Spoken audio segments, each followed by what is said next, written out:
Mari Compuché, Inche Javiera Coñonao Piñén, soy parte de Ficuel Mapu y desde el equipo de comunicaciones del Festival Internacional de Cine y las Artes Indígenas en Gualmapu les tenemos esta invitación a postular al Mapu Lab, laboratorio audiovisual que tiene su convocatoria abierta hasta el 18 de febrero y que este año tiene como foco poder fortalecer proyectos audiovisuales en vías a la internacionalización, es decir,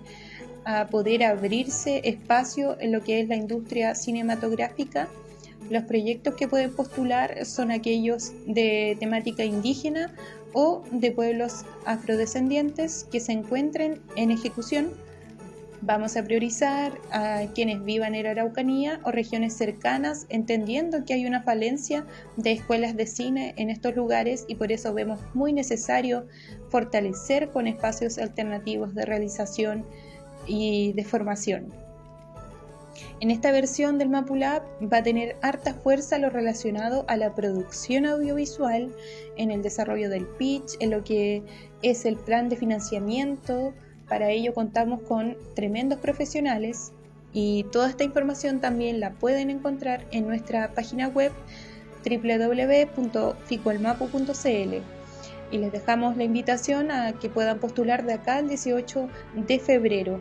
Y algo importante es que con esta participación en Mapu Lab les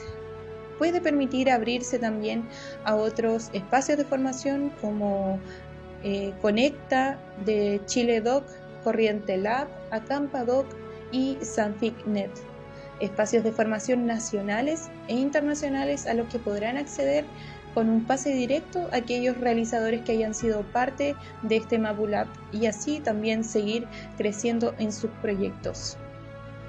El Mapu Lab se va a desarrollar de manera presencial en Temuco y para ello las personas que postulen deben tener esa disposición de poder venir al territorio y también a enriquecerse con todo este diálogo e intercambio de saberes, además con todo lo que va a llevar esa semana en términos de exhibición de películas. Tenemos 65 películas de diversos pueblos y territorios del mundo. Les dejamos invitadas e invitados a postular a este Mapu Lab. Peguaín, nos vemos.